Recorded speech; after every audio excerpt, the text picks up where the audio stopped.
Hi, this is Andrew Beatty, co-CEO of Beta, a blockchain-based music streaming fraud detection company. You're listening to Your Morning Coffee, the podcast with my friends Jay Gilbert and Mike Etchert.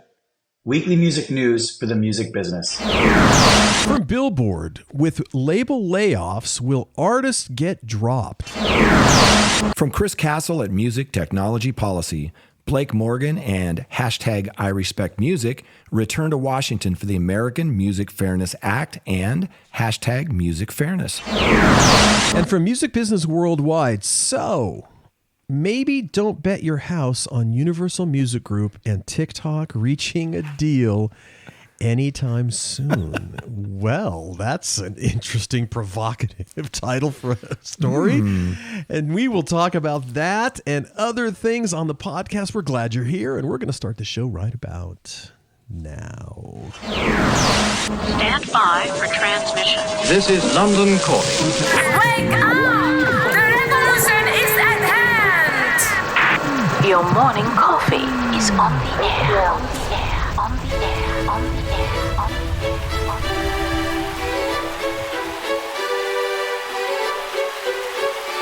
Standing by.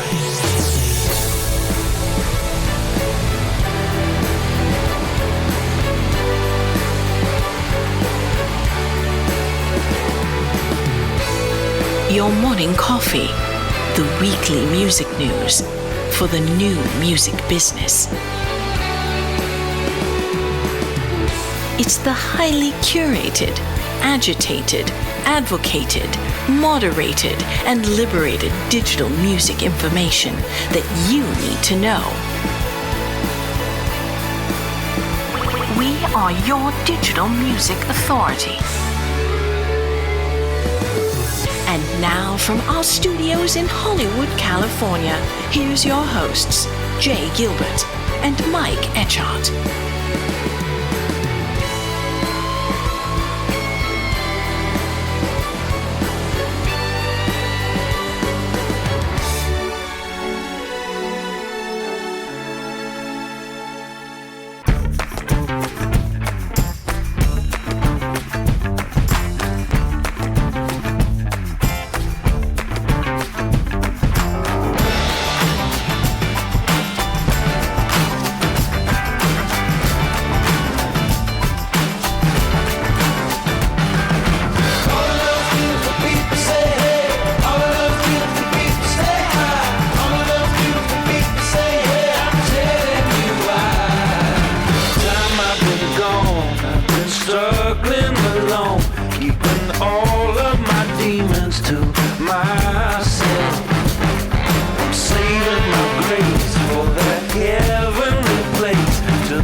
Jay, it is good to see you, my friend. We're doing it a little bit early, and that intro music, really cool. That's the new one by the Black Keys. Beautiful people, stay high. Yeah. Wow.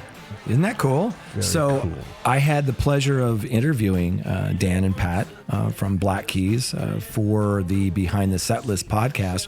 And what was strange about that is I always do these interviews with Glenn Peoples, our good friend from Billboard. And he had to be on this UMG earnings call. He couldn't make it, and they couldn't reschedule. The show must go on. So I went on and I did the interview solo. It was horrifying, but it was just such a wonderful conversation. These guys have so much going on right now. They have this documentary that I got to see a screener of that they're going to premiere at South by Southwest. And it's called This Is a Film About the Black Keys, which is great. They have a new album coming out April 5th. And the title is Ohio Players, which I love that. They're from Akron, Ohio. Yeah, they're from Akron, Ohio, and of course there was a great '70s soul band called the Ohio Players, which I love. And you told me a little quick story, which you have to share. Because, when you, they didn't have to, but they went ahead and reached out to the Ohio Players Camp and said, we're thinking of titling our album. And of course, they loved the idea and they said, that's great, you have our blessing, so on. But you need to listen to this interview because it's really good. So Black Keys, thank you so much. The other thing is our intro today was Andrew Beatty.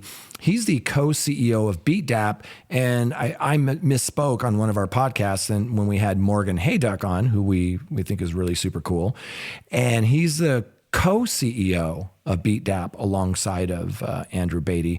Anyway, we love BeatDap. They're an industry leader really in combating streaming fraud, and they've become a beast in the industry to sort of help us solve some of those issues. So thank you, Andrew, for the intro. Thank you, Andrew. Absolutely. And then you mentioned South by Southwest, Jay, and you are in fact moderating a panel over there at South by Southwest. That's going to be a good one. Yeah, it's going to be fun.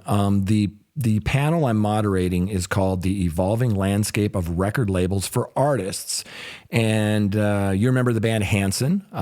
Taylor Hanson will be on the panel, along with Sherry Saidi from VerseWire, Nick Lipman. It's going to be a really, really great panel. Well, the panel description is as follows. Join us for a dynamic discussion on the rapidly shifting landscape of record labels and its implications for artists. Our diverse panel of industry experts, including independent artists, label executives, and music technology innovators, will delve into the challenges and opportunities presented by the new music industry paradigm. From the impact of streaming services to the evolving nature of artist contracts, we'll explore how artists can navigate and succeed in this transformed environment. Whether you're an aspiring artist, industry professional, or music enthusiast, this panel will provide valuable insights into the future of music production, distribution, and promotion. And my guess is that's going to be a packed house, Jay. It's going to be a lot of fun. And that's at South by Southwest. That'll be Wednesday, March 13th, 4 o'clock. Central Time at the Austin Convention Center, room 17AB for those that are taking notes. And if you come by and say hi. The other thing that we were talking about, which was so amazing this week, I don't know if everybody got a chance to see this, but there's this video that's out, and Hypebot ran a story, and the headline was "Songwriters Mock Low Streaming Royalty Rates in New Video," and they're using that. I don't know if you've seen this, like on TikTok, it's that "of course" format. Yes. And one of the tragedies of the streaming age is that even hit songwriters are finding it hard to earn a living in the age of streaming. The rates paid by streaming are already low and often divided by 3 to 6 songwriters, including the artist, even though they contributed nothing to the song. But, we talked about that last week. A group of very successful songwriters decided to express their displeasure using that "of course" format made popular on TikTok.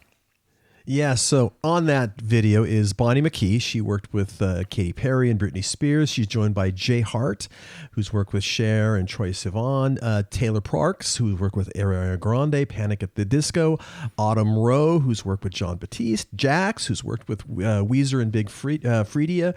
Lauren Christie, who's worked with Dua Lipa and Avril Lavigne. Jesse St. John, who's worked with Lizzo and Camila Cabello. And Michelle Lewis, who's worked with Cher and is the head of the Songwriters of North America and others. And the video begins with, "We're songwriters, of course. You know all the words to the songs we wrote, and you have no idea who we are." And the sad irony of this unfair situation, it builds from there. So here it is. It's 59 seconds. Check this out. We're songwriters. Of course, you know all the words to the songs we wrote and have no idea who we are. We're songwriters. Of course we have great voices. We're songwriters. Of course, we're salty about UMG because we're the ones that secretly wrote all those songs. We're songwriters. Of course we use movie titles as song titles. We're songwriters. Of course we're going to show up 30 minutes late with a fresh coffee in our hand. We're songwriters. Of course we use baby as filler. We're songwriters. Of course we can sing and we have artist projects. We're songwriters. Of course we run crazy with baby and World with Girl. We're songwriters. Of course we work for free. I'm a songwriter. Of course I'm a therapist. We're songwriters. Of course we have 10,000 songs collecting dust on a hard drive. We're songwriters. Of course we're good at artist development. We've been doing it for free our whole careers. We're songwriters. Of course we don't get points on the master. We're songwriters. Of course we love working for a bitch called Hope. We're songwriters. Of course we use Rhyme Zone. You do with my crew. Kazoo, Cashew. We're songwriters. Of course we thought about starting an OnlyFans. Seriously, should I start an OnlyFans? That is great. It's hilarious. I mean, it's sad and it's great sad at the same time. Yes. The other thing, just really quickly before we jump into the stories, I want to give a shout out to Mike Warner. He's got this great monthly newsletter called Music Tips and News for Artists. And his newsletter this week, you can find it on LinkedIn. It's the headline was Bandcamp Discover Tool, Spotify Times Bands in Town, Tidal Live, Apple Music Favorites, and more. Mike is a friend. I love his work. We talked about his book, Work Hard, Playlist Hard. Highly recommend it. But check out his newsletter, Music Tips and News for Artists, and you can find that on LinkedIn. Yeah, indeed. So, all right. Well, let's jump into the stories, Jay. The number one story for this episode is from Billboard. Oy, so sad. With label layoffs, will artists get dropped? With leaner staffs, you either need to spread your remaining staff more thinly or serve a smaller roster, one executive says. And boy, oh boy, oh boy, this is we've been there before. Yeah. And it sucks. We've got a lot of friends who got laid off, and man, it's just tough times. Hate to hear it and hate to read about it. Yeah, we absolutely hate to hear about this stuff. And there were a couple of other headlines that I ran in your morning coffee this last week alongside of this one. I thought this was interesting because they actually talked about the artists as well, because when your key person loses their job, the next guy may not be hot on you as an artist, and that can be a problem, and sometimes they don't pick up options. The other couple of headlines I wanted to mention really quickly that were alongside of it was one from Billboard, and the headline was Layoffs Are Underway at Universal Music Group. And then the second one, this was from Variety. Atlantic Music Group announces 24 layoffs in effort to, quote, achieve maximum impact for artists, end quote. Right. So the first Billboard article we're talking about, it says in January of 1999, Universal Music Group laid off hundreds of employees during a wave of consolidation with Polygram. The biggest staff cuts were at Geffen and A&M, two Los Angeles-based labels that had been folded into Interscope Records, and at Island Records, which has been merged with Mercury, Billboard reported back at the time, predicting that the cuts would affect label rosters, with baby bands expected to suffer the most casualties in the shakeups.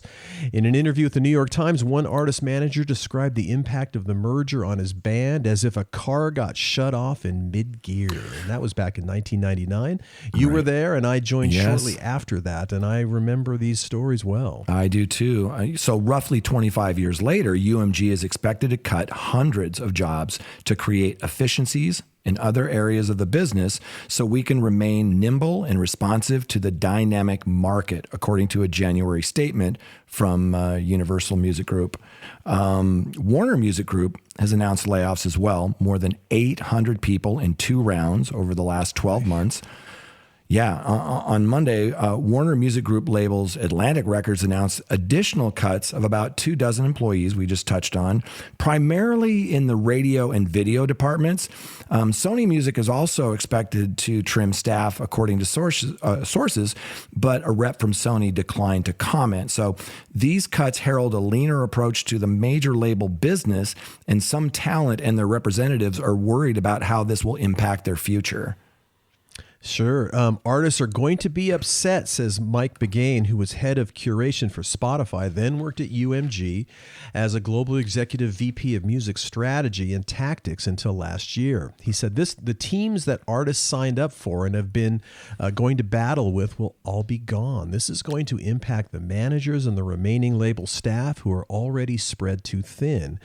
If you're not a multi-platinum artist, good luck, said Alan Kovac, a longtime manager who had several several acts in the UMG system during the 1999 consolidation. Yeah, major labels have been consolidating internally for more than 2 decades. And in 2004, Atlantic Records and Elektra Records, they merged, right, as part of that Warner Music Group shakeup we talked about. That included 1,000 layoffs. Warner began cutting money-losing and underperforming artists from its merged Atlantic Elektra labels roster, and it's preparing to let go as many as half of the label's 170 acts, the Washington Post reported. Later the same year, BMG and Sony Music merged. In each market, tough decisions will have to be made about the senior executive lineup, overall staffing, and artist rosters, according to Billboard. So while layoffs were typically followed by roster trimming in the past, history can serve only as a limited guide when assessing the latest round of cuts. The environment today seems quite different to that of the late 1970s and early 1980s, the first time the industry experienced serious contraction, or the early 2000s, says Adam White, a former Billboard editor-in-chief who later served as UMG VP of International Communications. During both of those time periods, industry sales slumped significantly and staff cutbacks were widespread. Isn't that in contrast to the current environment, with revenue admittedly not growing at previous double digits rate, but still growing? Nonetheless, with leaner staffs, you either need to spread your remaining staff more thinly or serve a smaller roster, says Peter Sinclair, who worked at UMG for 5 years before founding BeatBread, an artist funding platform, in 2020. Yeah, some major label executives contend the staffing changes their companies that are making will make them more resources for artists, not less. Warner Music Group CEO Robert Kinsel, for example, told staff that the cost savings from recent cuts would free up money that can be put towards increasing funding behind artists and songwriters. While Atlantic Music Group Chairman CEO Julie Greenwald said that the company would be bringing on new and additional skill sets in social media and content creation to help artists tell their stories. That was in a memo to staff last Wednesday. Lucian Grange wrote, "Our long-term growth strategy, including this organization's redesign, represents a new paradigm for artist support." However, many acts believe major label staffs are already stretched perilously thin, and that layoffs will only exacerbate artists' feelings of being underserved. Way too many of my clients complain about what the labels aren't doing for them, said Todd Rubenstein, an entertainment attorney. Even if there is a whole plan they come in with, it's still not getting serviced. I'm not anti-label. I think every single artist we have is on a major label, said Ad Crush Management founder Jonathan Daniel. But the reason I set up my company the way I did, and Crush has its own marketing and radio promotion staff, is because labels always have too many artists for how many people work there. Wow.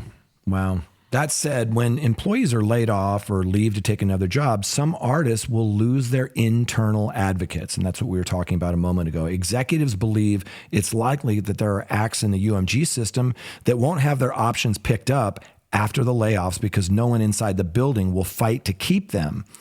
Any artist that's more singles-based is more of a risk on your balance sheet, said one A&R executive turned manager.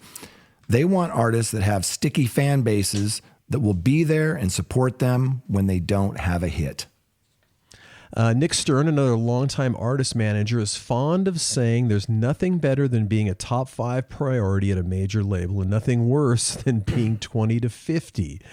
And while artists who got dropped by a major label in 1999 didn't have many ways to get their music heard around the world, that's not the case in today's digital industry. Song creation, distribution, and marketing are now far more affordable.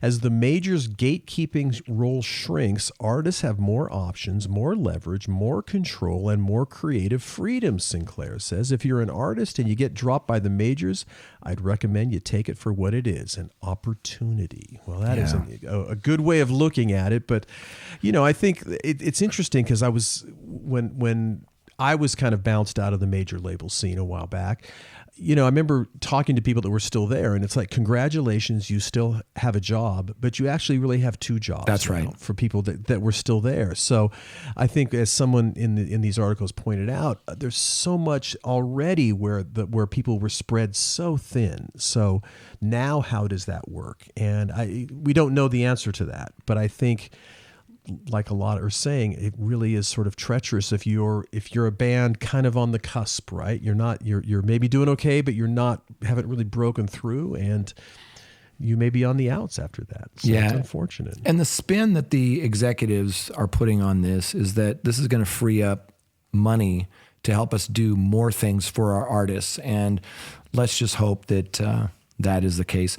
The second story this week is near and dear to my heart, and I had a really great conversation I'm going to tell you about in a second. But the story is from Chris Castle, Music Technology Policy. We talk about Chris and that blog a lot. It's snarky, it's fun, it's educational.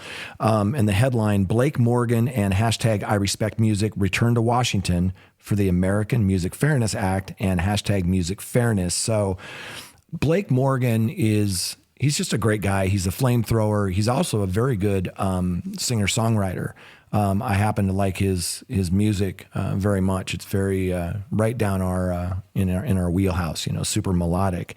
But I had a chance to talk to him this week. But I want to set this up. So, artist, performer, producer, songwriter, and label owner Blake Morgan founded the hashtag I Respect Music campaign, the most successful grassroots advocacy movement in the U.S. focused on overturning centuries-long injustice that it really gives broadcasters a free ride on the backs of recording artists. Most people don't know that in the United States, the performer doesn't get paid when their song is played on the radio. And whenever I tell somebody that, they're like, no, that's not true. Let's listen in to this conversation with Blake Morgan. He's going to break it all down for us. Blake, it's good to see you. Good to be here, Jay. So you were in Washington last week, and I want to hear about your trip, but for those who don't know, talk a little bit about hashtag I Respect Music and the American Music Fairness Act. Sure. Well, I Respect Music is the campaign I've been, I guess, sort of accidentally at the forefront, like Han Solo, for the last bunch of years. It's a grassroots effort to bring music makers and music lovers together to try to affect some real world change for all of the things, all of the issues that musicians face. And the American Music Fairness Act would really address one of those tentpole issues. So many folks still are not aware that here in the United States, artists do not get paid for radio airplay. So the United States, and I can hear your listeners going, wait a minute, what? And we've been talking about this for years, and in fact, for decades. But it's so outrageous that it's difficult for people to even comprehend. So I'll say it again. Artists don't get paid for radio airplay here in the United States. And I Respect Music is something, honestly, that's an homage to Aretha Franklin, because she's such a great example of this injustice. Aretha Franklin never got paid one penny for Respect being on American radio. That's crazy.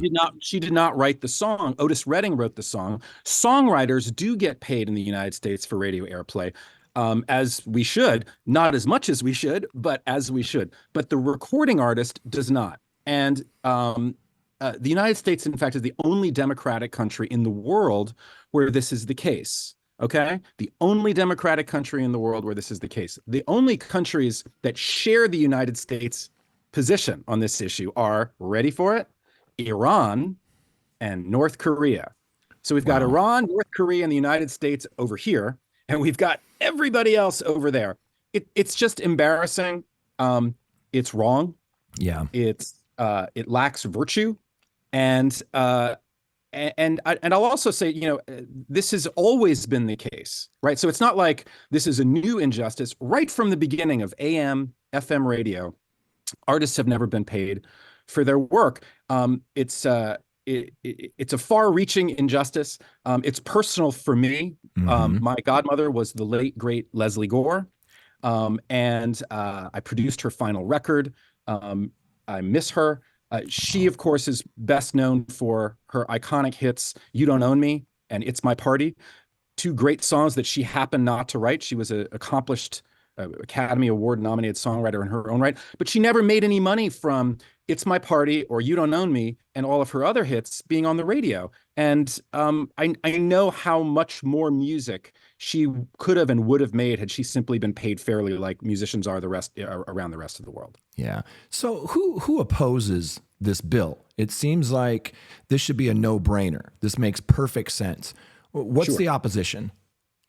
The opposition is the broadcasters, and they're sort of they're the tip of their spear is the National Association of Broadcasters. That's their trade organization and lobbying group. And you know, we live in a nuanced, complicated world. It's not always easy to know right from wrong, but sometimes it is easy. And this is one of those cases. And I feel for the National Association of Broadcasters. Someone has to. So I do. And because I understand their position. And the reason that they oppose this is a fundamental and understandable reason, which is they don't want to pay us. Right. That's it. That's it. They make $9 to $10 billion a year selling advertising around our music. They're unmoved by the fact that the democratic world does not stand with us. They're unmoved by middle-class, hardworking musicians like myself, railing against this injustice for years and years. They're unmoved by what this would do to our economy and help bring all of this money back home, which is something we can talk about. Mm-hmm. Tax revenue, but also not just for musicians, for everyone who's a part of the music economy. If I was paid for my radio airplay, you know what? I could bring band members on tour with me instead of touring solo 175,000 miles over the last 5 years, as I have. So now my band members are getting some of that money. Rental cars are being rented. Hotel rooms are being paid for. You know, the ripples continue on. And even if they didn't, it's still just the wrong position to have. So who's opposed to this bill? It's the broadcasters because they don't want to pay. And the last piece of this answer is remarkably, and even in this polarized political and toxic political environment that we live in, the opposition on Capitol Hill does not line up in a partisan way. Republicans and Democrats support this bill. It's a bipartisan bill. Mm-hmm. And the people who I've found who oppose the bill on Capitol Hill really suffer from one of two things. It isn't party affiliation. They either suffer from ignorance, they don't understand this issue, right? And they're believing the National Association of Broadcaster talking points, number one. Or number two, they're getting money from broadcasters. And so they feel that they can't support this issue because it doesn't help their bottom line when it comes to election time. So it's actually a remarkably simple reason as to who's opposing this, and wonderfully and almost uniquely who is for it. Music lovers are for it, musicians are for it, and Democrats and Republicans are both for it. So it actually lines up pretty simply. Is it going to put any small radio stations out of business if they're going to have to pay this? Okay, so this is the best part of the bill, honestly, and it's the most embarrassing part of our opponent's argument. So musicians love independent radio, small radio, college radio, DIY radio. And those stations and the people who run those stations overwhelmingly and intensely love musicians, right? Nobody wants anyone to go out of business. And this bill protects small stations really like no other version of this bill has in the past. How? Any station that grosses less than $1 million a year will have their payment to artists capped at $500 annually, which comes out to $1.37 a day. $1.37 a day is less than the cost of a Snickers bar. Okay?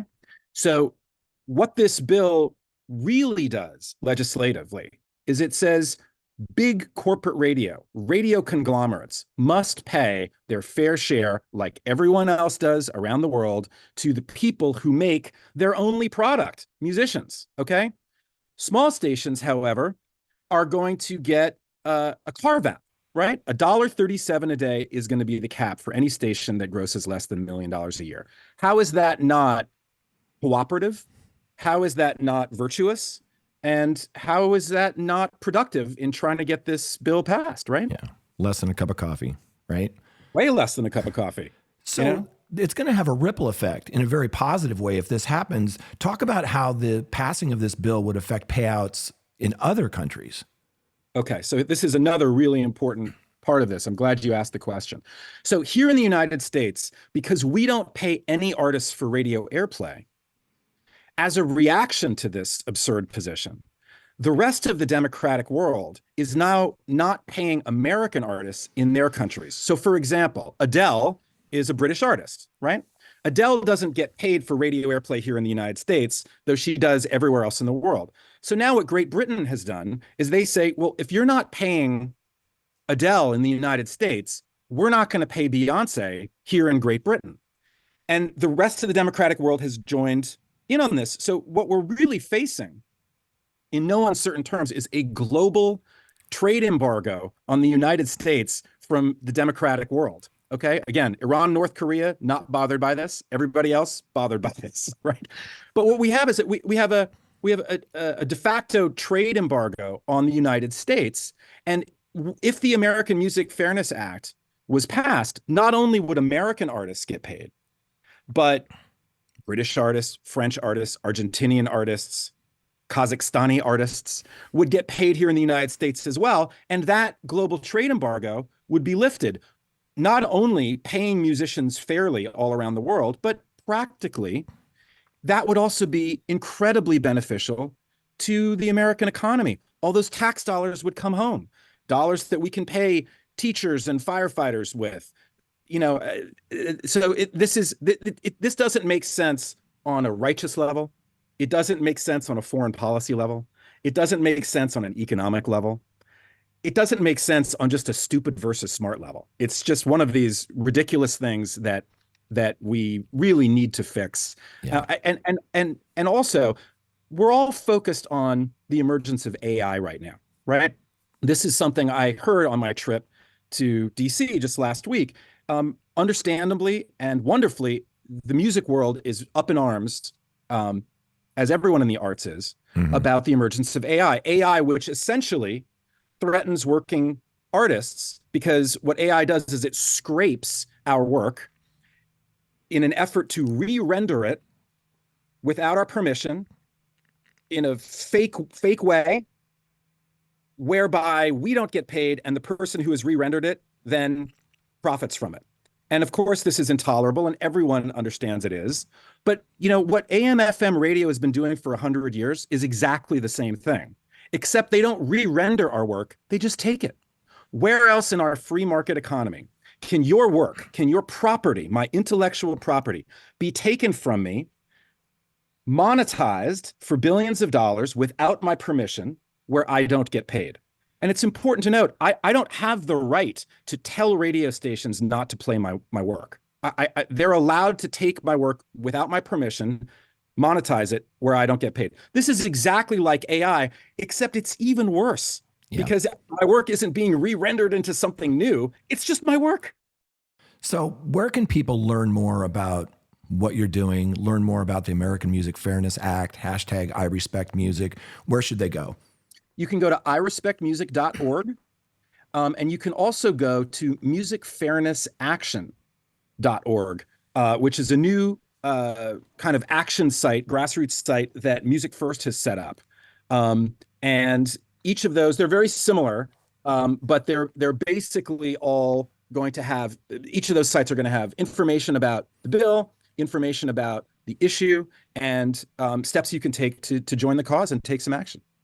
Blake, thanks so much for your time, and thanks for your hard work on this. Wishing you all the success in the world. Thanks, Jay. Anytime. There's a link in Your Morning Coffee to sign the petition right now that if you think musicians should be paid for radio play, and I can't imagine anybody listening to this podcast does not think that. So let's get some momentum, and let's please get this over the finish line. Yeah, and thank you, Blake, for breaking that down for us. We appreciate it. Right. So a couple of good news stories. This is from Morgan Enos at the Recording Academy. Nearly $400 million owed to songwriters and publishers after streaming royalty rate determination. And once more, digital service providers reports roll in. Another $10 to $15 million will be added to the total balance. That says the Mechanical Licensing Collective. And the Recording Academy will always fight for the rights of songwriters and publishers. And now these artists are going to get a historic payout. Thank goodness. That is good news. The Mechanical Licensing Collective, we call it the MLC, they're referencing the Copyright Royalty Board's Phono Records 3 final decision. And, you and I talk about this stuff all the time. That was back in August. That states that songwriters and publishers are entitled to nearly $400 million in additional payouts, according to the MLC, during the Phono Records 3 blanket licensing period that lasted from 2021 to 2022. Digital service providers like Spotify, Amazon Music, YouTube, they underpaid rights holders by a little bit over $419 million. That total is derived from $281 million for mechanical royalties and almost $138 million for performance royalties. However, these DSPs inadvertently overpaid publishers for mechanical royalties during the Phono 3 historical unmatched period, which spanned from 2018 to 2020. The overpayment shaves off $28.8 million from the total.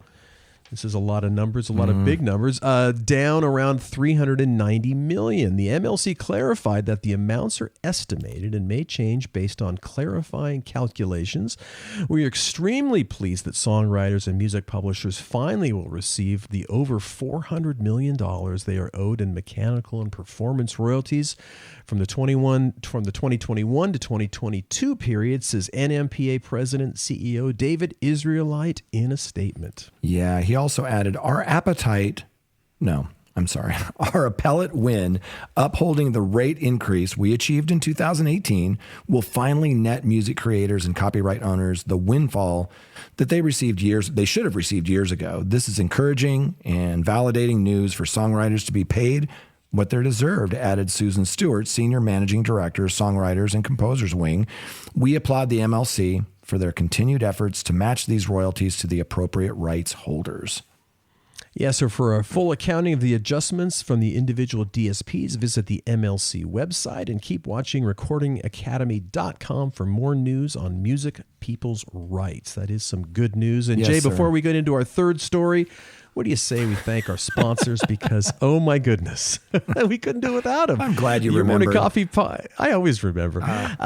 Your Morning Coffee podcast is brought to you by our friends at Bandzoogle. For over 20 years, Bandzoogle has made it easy to build a stunning website and online store for your music. Now they've added a brand new EPK plan so that musicians can create a professional single-page electronic press kit in minutes. All the features you need to design an EPK are already built in, including fully customizable templates, preset EPK page layouts, music players, images, text bio and video embeds, a gig calendar and press quotes, and access to Bandzoogle's award-winning support team 7 days a week. The new EPK plan starts at just $6.95 a month, and Your Morning Coffee podcast listeners can go over to bandzoogle.com, try it free for 30 days, then use the promo code MorningCoffeeEPK, that's all one word, to get 10% off the first year of the new EPK plan subscription. That's bandzoogle.com. Promo code MorningCoffeeEPK when you sign up to the EPK plan. Yeah, and a special shout out to our friends over at Hypebot. Since 2004, Hypebot has chronicled the new music industry and the trends and technologies that are changing how music is discovered, consumed, marketed, and monetized. Edited daily by founder Bruce Houghton with help from Alana Bonilla, Hypebot and sister blog Music Think Tank are published by live music discovery and marketing platform Bands in Town. Oh, yeah. Bands in Town. Over 80 million live music fans trust Bands in Town to get personalized concert alerts, recommendations, and messages from their favorite artists. It's the #1 artist service platform connecting over 590,000 artists with their superfans. Managers, labels, agencies, and artists access their own dashboard to manage and promote their tour dates across all platforms. And finally, the Music Business Association. We've got the Music Biz Conference coming up, and that really creates the rooms in which the important conversations that shape the future of the music industry take place. Representing more than 90% of the industry at large, the Music Business Association serves as a connective tissue for the global music business and provides a trusted forum where ideas and collaboration can flourish. Join us for the Music Biz 2024 conference, May 13th through the 16th in Nashville. I'll be moderating a panel with some very smart people. Hope to see you there. Indeed. Big thanks to Bandzoogle, Hypebot, Bands in Town, and the Music Business Association, and the bon vivant that I get to do this show with every week. He is none other than Jay Gilbert. He's a music industry consultant, a curator of the weekly Your Morning Coffee newsletter, and a former executive with now smaller companies like Universal Music, Sony Music, and Warner Music Groups. Yeah, and this gentleman sitting across from me, my good friend Mike Etchart, longtime host of Sound and Vision Radio, formerly of SST Records, Warner Music, Capital EMI, and Universal Music Group. And I think this Black Keys documentary that I saw is one of the rare instances where I see a documentary before you do. Oh, damn it. It happens. I hate when you do that. It happens. Even a broken clock is right twice a day. You know what I'm saying? You rat bastard. You beat me on that one. That's right. All right. Hey, let's do our third story, Jay. It's from Music Business Worldwide with the most provocative title of any of the stories this week. Yeah. So, maybe don't bet your house on Universal Music Group and TikTok reaching a deal anytime soon. Wow. Sir Lucian Grange was asked by Guggenheim analyst Michael Morris whether UMG and TikTok were getting closer or further away from a renewed licensing deal that would satisfy UMG's infamous concerns over the current terms being offered by ByteDance. Yeah, specifically on the subject of TikTok, he said, we're friendly people. My phone is open, unfortunately, 24 hours a day. We hope that we'll be able to find solutions. Lucian Grange said that. Right now, however, those solutions don't look likely to arrive anytime soon. There must not be free rides for massive global platforms such as TikTok that refuse to meaningfully address issues around AI, platform safety, or pay their fair share for our artists' and songwriters' work, said Grange on the earnings call. He added, "Let me be clear, free doesn't work for us. We have spent years creating a path to digital monetization for music in every single category." Yeah, and Michael Nash, their EVP, Chief Digital Officer over there at UMG, he added that with consumption shifts from TikTok to other short-form video platforms like Reels and YouTube Shorts, we believe that we can, in fact, recapture some lost revenue that is no longer being generated for UMG on TikTok with its music coming off the platform. Added Nash, who ironically I used to work for, keep in mind over half of TikTok's monthly active users already use other short video services. In some markets, that percentage is as high as 70%. These services that monetize engagement for music rights holders at a much higher rate than TikTok. So revenue positive consumer migration for UMG is easily foreseeable. Yeah, Michael Nash cited a real world example of TikTok being banned in India back in 2020 when the service had about 200 million users in that territory. He said it was the largest market for ByteDance outside of China. But all that engagement, after they were banned and went to other global and local platforms, the adoption of short-form video continued its growth unabated. So we've seen massive, consumer migration away from TikTok. We've seen that before. What about now, though? With UMG's 3 million recordings having disappeared from TikTok's public library on February 1st and the about 4 million or so songs in Universal's publishing portfolio now also starting to get deleted on TikTok, is the service seeing any negative impact amongst its users? That's interesting. And as Music Business Worldwide reported last week, TikTok says no. Sources at the company say its user numbers have remained solid since the UMG battle began, with one senior executive saying, "We have not lost users since the removal of UMG's catalog. Millions of people are still creating videos and discovering new music every day on TikTok." Sounds like something you'd think they'd say. Yes, exactly. So UMG sees an uptick, taking a more bullish tone on today's earning calls. Michael Nash said that in the absence of a deal with TikTok, UMG was now focused on elevating and accelerating our partnerships with YouTube, Meta, Snap, and others who, he said, achieve much greater monetization for Universal. Meta has rolled out dozens of UMG-affiliated campaigns on their platform since February 1st, said Nash, referencing the date that UMG's recordings deal with with TikTok actually expired. Yeah, those meta campaigns, said Nash, have featured artists such as, Liam Payne, The Weeknd, Noah Kahan, Selena Gomez. He also nodded to a recent major YouTube Shorts-driven multi-format campaign, and that was for UMG artist Carol G, which had really helped Carol's music reach a huge audience of 100 million viewers across the touch points of YouTube's platform. Interesting. So now TikTok responds. So last week, Music Business Worldwide had sent a new statement from a TikTok spokesperson on this matter. It reads, "We are in the process of carrying out Universal Music Group's requirement to remove all songs that have been written or co-written by a songwriter signed to Universal Music Publishing Group based on information they have provided. Their actions not only affect the songwriters and artists that they represent, but now also impact many artists and songwriters not signed to Universal." Yeah, he continues, "We remain committed to reaching an equitable agreement with Universal Music Group. In the meantime, music lovers can continue to enjoy, discover, and share millions of tracks from artists, songwriters, and labels on TikTok, and we will continue to connect all artists, including those whose music is not currently available on our platform, with their fans." So yeah, as the headline says up there, don't bet your house on it happening anytime soon. But hey, committed to reaching an equitable agreement? That sounds a little bit promising, right? Yeah. I don't know, Jay. It's not feeling super promising at the moment. Not really. Oh, I really thought this would be kind of wrapped up fairly quickly. I did too. But not so much. I thought they would come to the table, and they both have a lot to risk because, yes, Universal Publishing and Universal, on the master side, they need to be compensated fairly, and they need to have things like AI addressed. Their demands don't seem unrealistic to me, but, there needs to be some negotiation here, and they need to get to the table and work this out because it's also such a great promotional tool for those artists. And I was having lunch with a friend of mine a couple of days ago who has artists that are being taken down because they co-wrote a song with someone that's on Universal Music Publishing. So it's complicated, and we all want this to be resolved.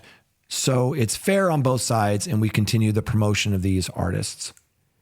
Yeah, well, we will continue to kind of watch as this thing develops, and hopefully it will come to a resolution. But yeah, I'm not super optimistic as we sit here right now. No. Not at all.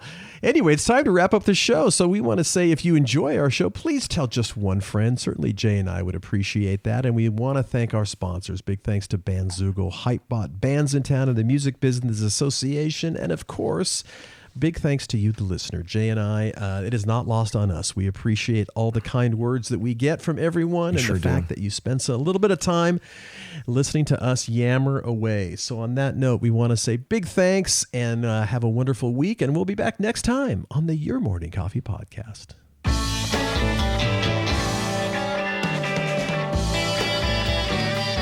You've been listening to Your Morning Coffee, the weekly music news program for the new music business. Join Jay Gilbert and Mike Etchart next time for the digital music news you need to know.